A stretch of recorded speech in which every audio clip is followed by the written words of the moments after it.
There are many holidays, but this one might be Sean and I's favorite. Today is National Spaghetti Day, and our next guest is giving us something to spin our fork in. Whenever Mimo's here, it's very rare, by the way, Mimo. I'm sorry. I know it's going to be a good day. Mimo Ferrara's here. We're Ferrara's Las Vegas. It has been so long. Great to see you. Good to be here. Not only do we see you there, we see you over at Pizza Forte over at the T-Mobile too. He's a busy boy. All he does is Italian food. That's it. That's what you do, and you do it right. It's the best. Let's talk about spaghetti in particular. What makes this pasta, out of all the pastas, like the ubiquitous pasta? I think it's one of the pastas that goes back in history the longest. You know, I mean, there's the uncertainty of really who invented the pasta. We like to think it was the Italians, but could have very well have been the Eastern Chinese Asian, or Asia. Oh, come on. But we feel that we perfected it. There you go. You know, spaghetti is just one of the, everybody knows it. You know, the kids mess up the word when they say it, and it's Paschetti. Yeah, exactly, Paschetti. I did. You know, but it's just everybody knows it. It's familiar. It's easy. You know, it's easy to make at home. It's kind of like, let's go back to the basics though today, and that is there is a very Italian, a very right way to do this, and that's with fresh ingredients. Fresh ingredients, quality. I mean, that's the Italian way. Simplicity, quality ingredients. We're just going to make a simple pasta pomodoro, spaghetti pomodoro today. I mean, just fresh tomatoes. You can use canned tomatoes as well. We recommend a San Marzano, which is a heirloom plum tomato from the San Marzano region. You know, but we're going to use fresh tomatoes today. A little bit of garlic, olive oil, a little finish with Parmesan cheese. Look at all that basil you have. Yes. Oh my goodness. Very important ingredient. Take it away. I just want to see. I just want to see it work. Absolutely. So we have a pan. It's already been warmed up a little bit for TV purposes. I'm going to use a little bit of already roasted garlic. Okay. You know, but ideally you would want to use fresh garlic. Some fresh garlic, and you know, bring it up slow. You know, I like to start the pan off cold with the cold oil, cold garlic, and bring it up slow.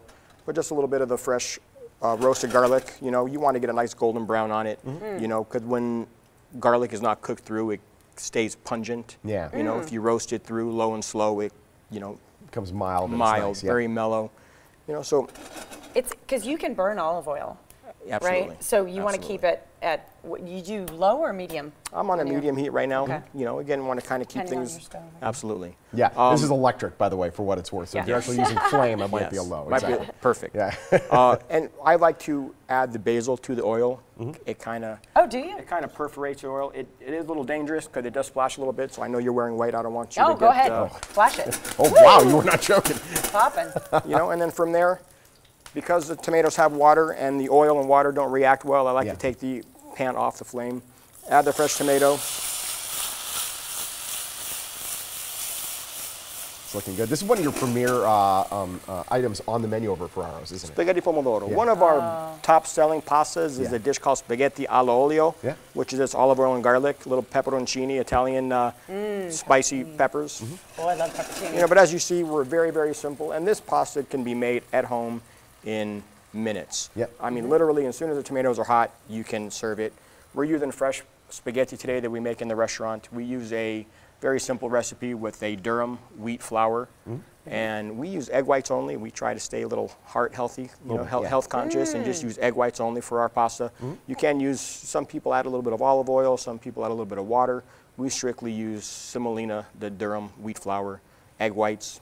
Very specific with the ingredients. Of course, yeah. And then you mix it up, you extrude it out, and there you go, you get fresh pasta. Yeah, we have a great machine that does all cuts. We have on display over here some bucatini. Oh, these are all made in house? All made in house. No kidding. We do a bucatini corti, which is a short, which means short bucatini. Rigatoni, we use tagliatelle, which is like a style of fettuccine. Fettuccine is a little bit thicker. Pappardelle, we make homemade gnocchi. Awesome.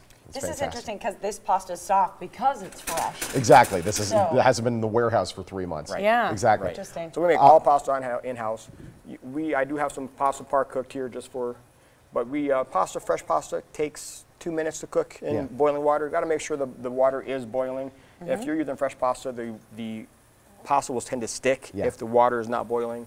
Salt, you got to heavily salt your water. That's more salt than I usually add. That's interesting. Because I think we put it in, I usually put the water in like I'm doing it on the final dish, but you really want to get that to be a salted water.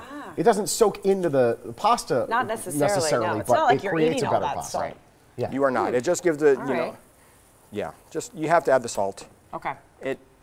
It's a game changer. In the water. Don't be afraid to add the salt. It's a game changer. You got so it. all I've done here is just salted and peppered, and we are ready to go. We are ready to go. So we're just going to get this 30 seconds in the water. Do you always The basket's brilliant. cook it in the colander like that? I don't have a sink and You strainer don't have and a drainer right here. now. So no, I get it. You skip the step. At the restaurant, we do this. At home, I don't do this. At home, I use the That's pot. like portion. But this is great, though. You don't have to pour it in. I poured it and missed, and half my noodles go into the sink. Yeah. It's the worst. No, and they stick to the bottom of the pan. Then you got to stick your hand in there and get them out. Al dente. You Al want to dente. make it al dente, don't you? Absolutely. You don't want mush. You want the pasta to have a bite to it. And if you use the egg and the durum wheat flour or any kind of flour, it's hard to overcook it. I mean, you have to forget about the pasta to overcook it. Well, we've run out of time. You're going to take care of this. This is what the final dish looks like right here. Worth noting, you're right across the street from the Hard Rock or Virgin or whatever it's called today. Yeah. But you take care of the locals over there. Absolutely. It's a great restaurant. You got to come on by. Beautiful. Please. Thank you so much. You Well, bet. if you're Thank you. wondering where to get fresh Italian food here in Las Vegas, Now you know. we've just given you the answer, folks. There we go. You can make spaghetti. How do I say that? Olio? Aglio olio. Olio There we at go. home. Nice. Find the recipe at LasVegasMorningBlend.com, or you can let Ferraro's do the dishes at their location on Paradise across from the Hard Rock or Virgin, whatever it's called, as Sean said. Either way, hey, happy National Spaghetti Day. It is a great day.